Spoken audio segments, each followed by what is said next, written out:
कृषि विपणन राज्य मंत्री मुरारी लाल मीणा सर्किट हाउस में पत्रकारों से रूबरू हुए। उन्होंने सीएम गहलोत और पायलट मामले को संवेदनशील मामला बताया है और साथ ही में कहा है कि इस पर हाईकमान को फैसला करना होगा।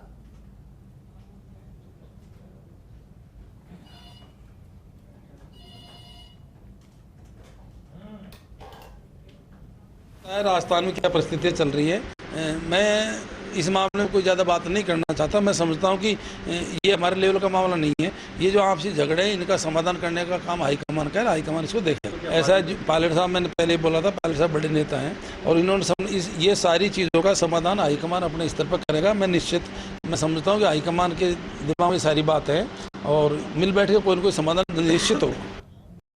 नागौर में भाजपा की 2 दिवसीय प्रदेश कार्य समिति की बैठक है। तस्वीरें आपको दिखाते हैं। बीजेपी के सभी सांसद, राज्यसभा सांसद, विधायक शामिल है बैठक में और 3 सत्रों में अलग अलग कार्य समिति की बैठक हो रही है, जिसमें प्रदेश प्रभारी अरुण सिंह जीत का मंत्र देते बैठक में नजर आ रहे हैं। तस्वीर दिखा रहे हैं आपको, सुपर एक्सक्लूसिव ये तस्वीर है नागौर के लाडनू से, जहां संगठन महामंत्री चंद्रशेखर सहित प्रदेश भर से कार्य समिति के सदस्य बैठक में मौजूद है। और देखिए, काफी अहम ये बैठक भारतीय जनता पार्टी के लिए होने वाली है।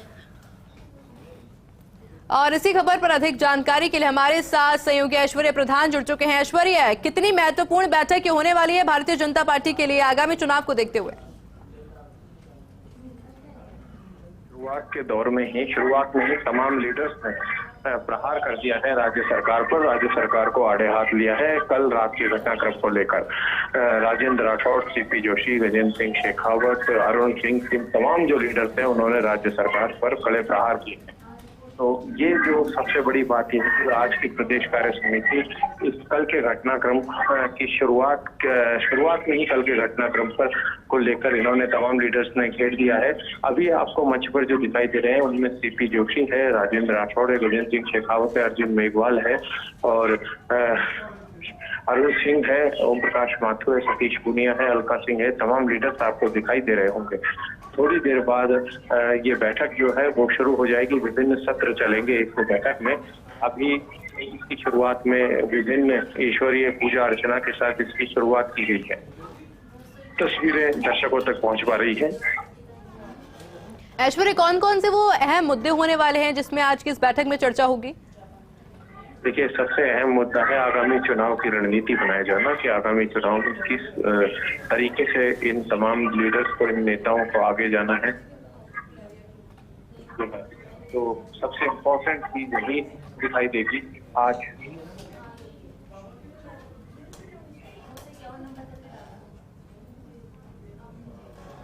और बिल्कुल देखिए, तस्वीर आपको दिखा रहे हैं हमारे सहयोगी ऐश्वर्य से। एक बार फिर से जुड़ने का प्रयास करेंगे, पर उससे पहले तस्वीर आप देखिए। नागौर के लाडनू से लाइव तस्वीरें हैं जहां पर बैठक की शुरुआत हो चुकी है और ऐसे में भाजपा का महामंथन देखने को मिलेगा। तमाम बड़े नेता बैठक के अंदर मौजूद है और देखिए, सबसे अहम मुद्दा, जैसे कि अभी सहयोगी ऐश्वर्य ने भी बताया है, कि आगामी चुनाव को लेकर रणनीति इसमें तय की जाएगी। जीत का मंत्र अरुण सिंह देते हुए नजर आएंगे।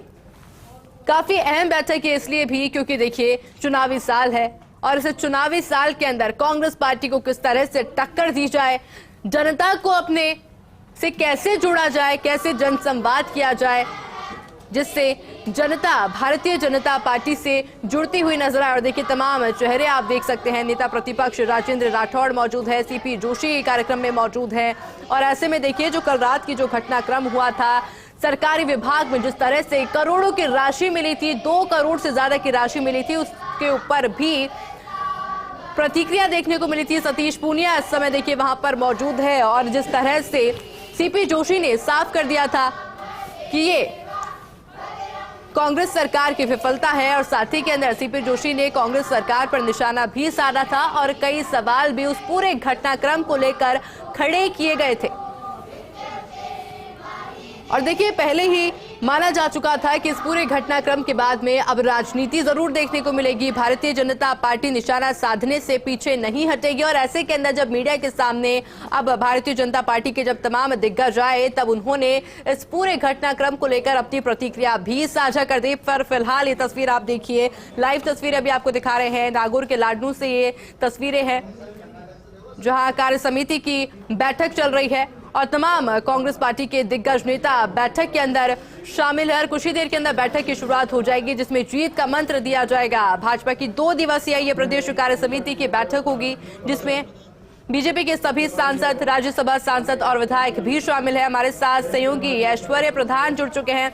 ऐश्वर्य, देखिए, जैसे ही वो मुद्दा सामने आया था, 2 करोड़ से अधिक की राशि मिली थी और उसके बाद में समझा जा चुका था कि राजनीति इस पूरे मामले के ऊपर देखने को मिली थी। भाजपा इस पर निशाना साधने से पीछे नहीं हटेगी, वही देखने को मिला। अभी देखिए, प्रदेश कार्य समिति की जो आज की ये बैठक है, ये शुरू हो चुकी है और इस बैठक की सबसे महत्वपूर्ण तस्वीर जो है फिलहाल यही दिखाई दे रही है कि यहाँ पर वसुंधरा राजे नहीं पहुंची है, क्योंकि आगे की जो तमाम कुर्सियां हैं उन कुर्सियों में एक कुर्सी उनके लिए खाली होती है। एक एक करके तमाम पदाधिकारी कुर्सियों पर बैठ गए, तो वसुंधरा राजे का इस बैठक में नहीं पहुंच पाने का कारण संभवतया फिलहाल, हालांकि आधिकारिक पुष्टि नहीं हुई, लेकिन फिलहाल कहा जा रहा है कि स्वास्थ्य खराब होने की वजह से वो यहाँ पर नहीं। सीधा बेंगलुरु लिए चलते हैं, जहां सिद्धा की सरकार शपथ ग्रहण समारोह वहां जारी है। बेंगलुरु से लाइव तस्वीरें। ಹೆಸರಿನ ನಾನು ಕಾನೂನಿನ ಮೂಲಕ ಸ್ಥಾಪಿತವಾದ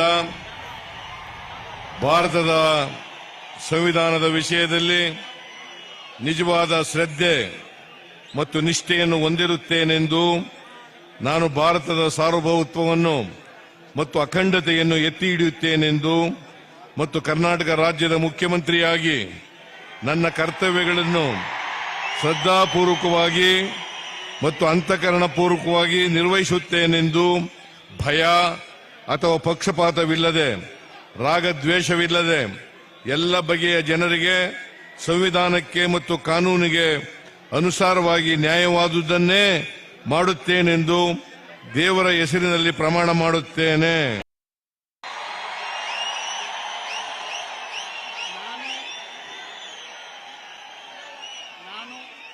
ಸಿದ್ದರಾಮಯ್ಯ ಎಂಬ ಹೆಸರಿನ ನಾನು ಕರ್ನಾಟಕ ರಾಜ್ಯದ ಮುಖ್ಯಮಂತ್ರಿಯಾಗಿ ನನ್ನ ಪರ್ಯಾಲೋಚನೆಗೆ ತರಲಾಗುವ ಅಥವಾ ನನಗೆ ತಿಳಿದು ಬರುವ ಯಾವುದೇ ವಿಷಯವನ್ನು ರಾಜ್ಯದ ಮುಖ್ಯಮಂತ್ರಿಯಾಗಿ ನನ್ನ ಕರ್ತವ್ಯಗಳ ಯುಕ್ತ ನಿರ್ವಹಣೆಗೆ ಅಗತ್ಯವಾಗಬಹುದಾದ ಸಂದರ್ಭದಲ್ಲದೆ ಅನ್ಯಥಾ ಯಾರೇ ವ್ಯಕ್ತಿಗೆ ಅಥವಾ ವ್ಯಕ್ತಿಗಳಿಗೆ ಪ್ರತ್ಯಕ್ಷವಾಗಿ ಅಥವಾ ಪರೋಕ್ಷವಾಗಿ ತಿಳಿಸುವುದಿಲ್ಲ ಅಥವಾ ಬಹಿರಂಗಪಡಿಸುವುದಿಲ್ಲ ಎಂದು ದೇವರ ಹೆಸರಿನಲ್ಲಿ ಪ್ರಮಾಣ ಮಾಡುತ್ತೇನೆ.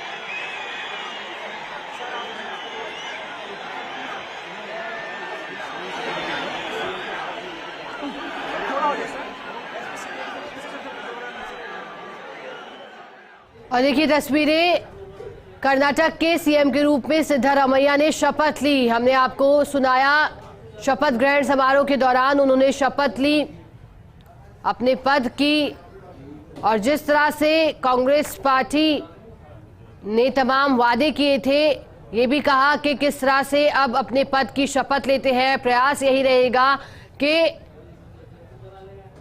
जनता के लिए जब चुनकर आए हैं तो अपने कर्तव्यों का निर्वहन यहां उनके द्वारा किया जाए। और 2 दशक से क्योंकि कांग्रेस पार्टी में सक्रिय रहे हैं वो राजनीति में, हालांकि शुरुआत राजनीति की जनता दल के साथ की थी। पहली बार देखिए 1983 में विधानसभा चुनाव जीते थे और अब 30 साल बाद एक बार फिर से मुख्यमंत्री पद की शपथ लेते हुए सिद्धारमैया। शपथ ग्रहण समारोह में शामिल होने के लिए राहुल गांधी, प्रियंका गांधी वाड्रा भी, और ये शपथ लेने के बाद की तस्वीरें, गुलदस्ता भेंट कर उनका स्वागत सीएम बनने की बधाई दी गई। हालांकि ऐलान पहले ही हो गया था, लेकिन जिस तरह से ऐलान होने के बाद ये पूरा एक कार्यक्रम रखा जाता है शपथ ग्रहण समारोह का, और बतौर कर्नाटक के मुखिया के रूप में अब शपथ ले चुके हैं सिद्धारमैया। देखिए, बेल्लारी पद यात्रा के दौरान भी खूब चर्चा रही थी इनके नाम की। किसान आंदोलन में जिस तरह से भूमिका रही है, और देखिए अब डीके शिव कुमार वहां पहुंचे हैं।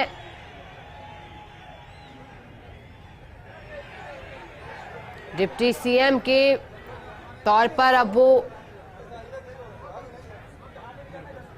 शपथ लेंगे। और देखिए, नेशनल कॉन्फ्रेंस के प्रेसिडेंट फारूक अब्दुल्ला भी वहां पहुंचे हैं इस शपथ ग्रहण समारोह में, और ये मुलाकात कर रहे हैं पहले सभी लोगों से।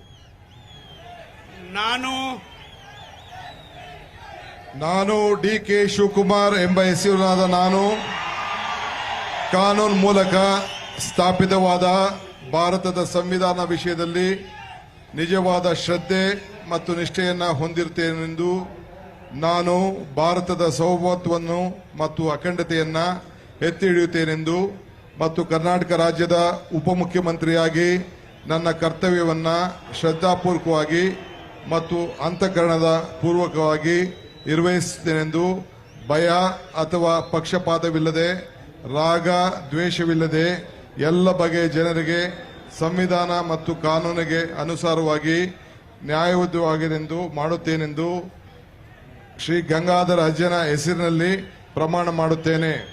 ಶ್ರದ್ಧಾಪೂರ್ವಕವಾಗಿ ದೃಢೀಕರಣವನ್ನು ಮಾಡುತ್ತೇನೆ. ನಾನು ಡಿ.ಕೆ. ಶಿವಕುಮಾರ್ ಎಂಬ ಹೆಸರು ನಾನು ಕರ್ನಾಟಕ ರಾಜ್ಯದ ಉಪಮುಖ್ಯಮಂತ್ರಿಯಾಗಿ ನನ್ನ ಪರ್ಯಾಲೋಚನೆಗೆ ತರಲಾಗುವಾದತ್ತ ಅಥವಾ ನನ್ನ ತಿಳಿಯ ಬಯಸುವ ಯಾವುದೇ ವಿಷಯವನ್ನು ರಾಜ್ಯದ ಉಪಮುಖ್ಯಮಂತ್ರಿಯಾಗಿ ನನ್ನ ಕರ್ತವ್ಯಯುಕ್ತ ನಿರ್ವಹಣೆ ಅಗತ್ಯಬಹುದಾದಂಥ ಸಂದರ್ಭಗಳಲ್ಲದೆ ಅನ್ಯಥಾ ಯಾವುದೇ ವ್ಯಕ್ತಿ ಅಥವಾ ವ್ಯಕ್ತಿಗಳಿಗೆ ಪ್ರತ್ಯಕ್ಷವಾಗಿ ಅಥವಾ ಪರೋಕ್ಷವಾಗಿ ತಿಳಿಸುವುದಿಲ್ಲ ಅಥವಾ ಬಹಿರಂಗಪಡಿಸುವುದಿಲ್ಲ ಎಂದು ಗಂಗಾಧರ ಅಜ್ಜರ ಹೆಸರಿನಲ್ಲಿ ನಾನು ಪ್ರಮಾಣ ಮಾಡುತ್ತೇನೆ. ಶ್ರದ್ಧಾಪೂರ್ವಕವಾಗಿ ದೃಢೀಕರಣ ಮಾಡುತ್ತೇನೆ.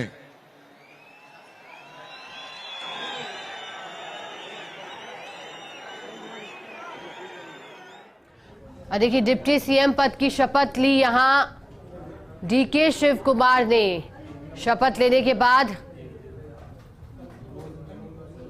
वहां साइन भी उनके द्वारा किए जा रहे हैं, डीके शिव कुमार के द्वारा। जिस तरह से ये पूरी प्रक्रिया है, देखिए प्रक्रिया का हिस्सा है, पहले शपथ ली जाती है और फिर उसके बाद आज से उनके हाथ में डिप्टी सीएम की बागडोर।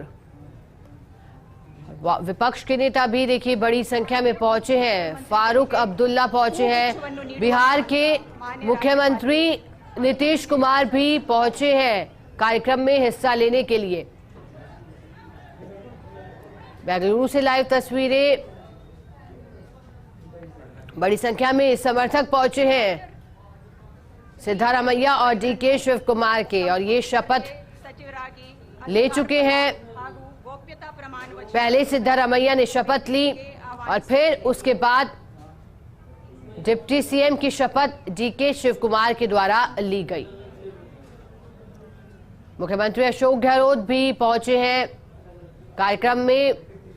एक मंच पर आज न सिर्फ कांग्रेस पार्टी के बल्कि विपक्ष के बड़े नेता, कहें दिग्गज नेता भी पहुंचे हैं। एनसीपी प्रमुख शरद पवार भी पहुंचे और ये मंच पर। उससे पहले आपको सीधी तस्वीरें दिखाते हैं। प्रदेश प्रभारी सुखजिंदर सिंह रंधावा जयपुर पहुंचे हैं। जयपुर से लाइव तस्वीरें हैं। इंडिगो फ्लाइट से जयपुर पहुंचे हैं सुखजिंदर सिंह रंधावा, और साथी के अंदर प्रताप सिंह खाचरियावास भी सुखजिंदर सिंह रंधावा के साथ में मौजूद हैं। और ये सीधी तस्वीरें आपको दिखा रहे हैं, सुपर एक्सक्लूसिव तस्वीरें एयरपोर्ट की। इंडिगो की फ्लाइट से सुखजिंदर सिंह रंधावा जयपुर आए हैं। देखिए, जो सरकार 7 साल में एक 2000 के नोट को चला नहीं पाई, तो वो कांग्रेस से पूछ रही है कि 70 साल क्या किया। ये तो 7 साल नहीं चल पाए, तो कांग्रेस ने 70 साल देश को चलाया, देश की डेवलपमेंट की, देश को वर्ल्ड में एक नंबर पर कांग्रेस लेकर गया। और आपने देखा होगा कि जब पहले कभी भी कोई मीटिंग बात की थी तो बड़ी रिस्पेक्टेबल प्राइम मिनिस्टर जो जाया करते थे उनको देखते थे। और आपने देखा होगा कि डॉक्टर मनमोहन सिंह जी जब अमेरिकन पार्लियामेंट में जाकर बोले तो उनका जो स्वागत हुआ वो कांग्रेस ने 70 साल किया। ये तो जवाब देंगे बीजेपी वालों से पूछिए कि 7 साल में आप एक नोट नहीं चला सके, देश को कैसे चलाओगे। एक और महत्वपूर्ण सवाल सर, आप चूँकि राजस्थान आ गए हैं हाँ। तो अब सचिन पायलट के साथ आपकी चर्चा होनी है उनकी यात्राओं को लेकर। आप उन यात्रा को उनकी निजी यात्रा बता रहे थे। देखिए मैं आज भी कहता हूँ कि जो ऐसी यात्रा है वो निजी यात्रा है, कांग्रेस का उसके साथ कोई लेन देन नहीं। यात्रा होनी चाहिए। मैंने पहले भी कहा था कि प्रॉपर वे से बात होनी चाहिए, पार्टी प्लेटफॉर्म पर बात होनी चाहिए। जब पार्टी की मीटिंग होती है वहाँ आदमी को बोलना चाहिए। वहीं चीफ मिनिस्टर है, वहीं पूरी कांग्रेस है, वहाँ पर ही सभी लीडर बैठते हैं, वहाँ बात होनी चाहिए। अगर वहाँ बात नहीं होती तो फिर हम कहेंगे कि हाँ इनकी सुनी नहीं गई और इनको जवाब नहीं दिया गया। तो ऐसी यात्रा जो सबसे ज़्यादा मैं कहता हूँ ठीक है यात्रा निकालनी चाहिए, पर जो अनाउंसमेंट करनी कर्नाटका के इलेक्शन से पहले, वोटिंग से पहले और वोटिंग से पहले ही यात्रा निकाल देनी, ये मैं कोई अच्छी बात नहीं समझता। हाँ गुस्सा ज़रूर होता है कि करप्शन के अगेंस्ट मैं भी चाहता हूँ कि एक्शन आना चाहिए। साथ में हमें ये भी कहना चाहिए कि जो अभी तक एक्शन नहीं हो रहा गजेंद्र सिंह शेखावत के अगेंस्ट 1000 संजीवनी घोटाला जो है उसका भी साथ होना चाहिए। और जो वसुंधरा का है उसकी टाइम बाउंड जो अगर कोई है तो उसकी टाइम बाउंड इंक्वायरी और इमीडिएटली एक्शन होना चाहिए। 15 दिन का अल्टीमेटम दे दिया है। मैंने देखिए किसी का अल्टीमेटम देना वो तो चीफ मिनिस्टर साहब जवाब देंगे। मैं यही कहूँगा कि अगर कोई बात है, अगर ऐसी कह देना इंक्वायरी होनी चाहिए, उनको विद फैक्ट्स और जो एलिगेशन है उनको पब्लिक में लेकर आना चाहिए। और सुखजिंदर सिंह पहला आदमी होगा जो कहेगा चीफ मिनिस्टर से कि इनकी टाइम बाउंड इंक्वायरी और फास्ट ट्रैक जो कोर्ट है वहाँ इनका केस भेज देना चाहिए। आरटी आलाकमान ने कोई रिपोर्ट मांगी है क्या इस पूरे मामले पर आपसे? वो तो डे टू डे रिपोर्ट मांगते हैं और मैं डे टू डे रिपोर्ट भेज भी देता हूँ कि क्या हो रहा है, क्या कौन लीडर कर रहा है, क्या नहीं कर रहे, कौन कांग्रेस का काम कर रहा है, जो कौन सा कांग्रेस के अगेंस्ट बात कर रहे हैं, वो डे टू डे हर रोज मेरी रिपोर्ट जाती है। सर ये डिफरेंस विधानसभा चुनाव में इफेक्ट करेगा? जो दूरियां बन गई हैं। देखिए पॉलिटिक्स में कभी भी कोई परमानेंट दोस्त नहीं होता और परमानेंट कभी दुश्मन नहीं होता। ये दूरियों को यार कोई ऐसा आपकी पायलट से बात होनी है सर? पायलट से आपकी बात होनी है? आप जब करेंगे आप सबको बताएंगे और आप उनके सामने ही बात करेंगे। कांग्रेसमैन एक सवाल करता है कि अब तक दोनों को एक टेबल पर लाकर बातचीत क्यों नहीं हो सकी, क्यों कोई समाधान की तरफ? मेरी बात सुनिए कि आपने देखा कि राजस्थान हिमाचल प्रदेश कर्नाटका हम जीत कर आए हैं। बीजेपी की एक कोशिश है कि ऐसी बातें फैलाकर कि कांग्रेस इकट्ठी नहीं है, कांग्रेस काम नहीं कर रही, कांग्रेस के लीडर में